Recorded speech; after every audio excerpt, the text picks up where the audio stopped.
Mr. Speaker, tomorrow will be the first ever nationwide nurses' strike. All the Prime Minister has to do to stop that is to open the door and discuss pay with them. If he did, the whole country would breathe a sigh of relief. Why won't he?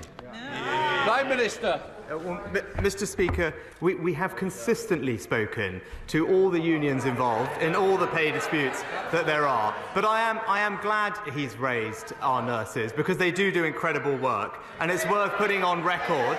It's worth putting on record what exactly we have done for our nurses. Last year, when everyone else in the public sector had a public sector pay freeze, the nurses received a 3% pay rise. When the RCN asked for more in-work training, we gave every nurse and midwife a £1,000 training budget. And when they asked for nurses' bursaries, we made sure that every nursing student received a £5,000 grant. That's because we do work constructively, and we will continue to back our nurses. Mr. Speaker, nurses going on strike is a badge of shame for this government. Instead of showing leadership, he's playing games with people's health. And there is a human cost. Alex from Chester has been waiting for a gallbladder operation for nearly 6 months. He's in so much pain, he's been off school since then. His operation has already been cancelled twice. His mum, who I spoke to this morning, is worried sick. When she heard that strikes could be called off, she was massively relieved. She's desperate for the Prime Minister to resolve this. All he needs to do is simply meet the nurses. Now, Alex's mum is listening to this. She doesn't want to hear him blaming everybody else. She doesn't want his usual ducking of the question. She's tuned in now because she wants him to explain what is he going to do to resolve the nursing strike. Well, Mr. Speaker, it's not just Alex. There are millions of others across this country, Alex and Mark, millions of others who will have their healthcare disrupted because of the strike. Now, the honourable gentleman says to get round the table, but we all know what that means, Mr. Speaker. That is just simply a political formula for avoiding taking a position on this issue. If he thinks the strikes are wrong, he should say so. If he thinks it's right that pay demands of 19% are met, then he should say so. What's weak, Mr. Speaker, is he's not strong enough to stand up to the union.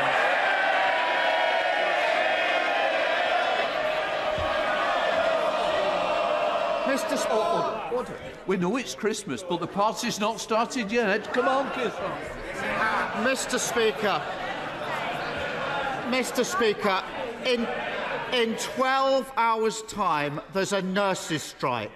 All he needs to do is meet the nurses. His inaction speaks volumes. As ever with this Prime Minister, it's Tory politics first, patience second. We've never seen a nurses' strike like this before. They've been forced into it because the government has broken the health system. Ask anyone in the NHS. They will tell you they don't have enough staff. 133,000 vacancies. And there's an obvious solution. Scrap the non-dom status and use the money to bring through the next generation of doctors and nurses. That's what Labour would do. Why hasn't he got the guts to do it? Mr. Speaker, we're already investing billions more in the NHS. We're already hiring thousands more doctors and nurses. But he asked about backlog. He asked about backlogs and the waiting times in the NHS. And yes, what he always fails to acknowledge is the impact that COVID did, Mr. Speaker. That's why we're facing pressures. But we do have a plan. Not just more money, not just more doctors and nurses, new diagnostic centres carrying out millions of checks and scans, new surgical hubs delivering more elective surgery. But if we'd listened to him, Mr. Speaker, the backlog would still be growing, and that's because we'd still be in lockdown.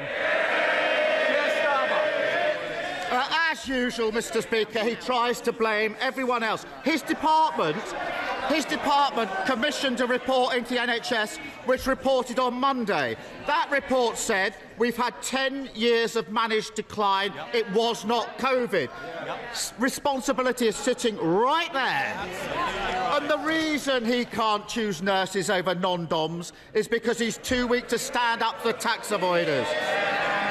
For 12 years, they haven't trained enough doctors and nurses. So we have the absurd situation of the NHS spending billions on agency workers to fill the gap. Why should the country have to put up with money that should be spent treating patients being wasted plugging gaps instead? Mr. Speaker, let me tell the honourable gentleman what we are doing. We are actually listening to the independent pay review bodies. They want to undermine them. We've offered a fair pay deal. They can't even decide on a number amongst themselves. We're actually protecting the public. They're protecting their paymasters, Mr. Speaker.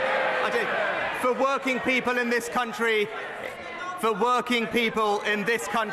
it's Labour's nightmare before Christmas.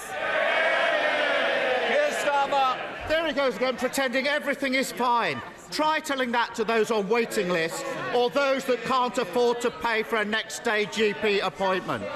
After 12 years of Tory failure, winter has arrived for our public services, and we've got a Prime Minister who has curled up in a ball and gone into hibernation.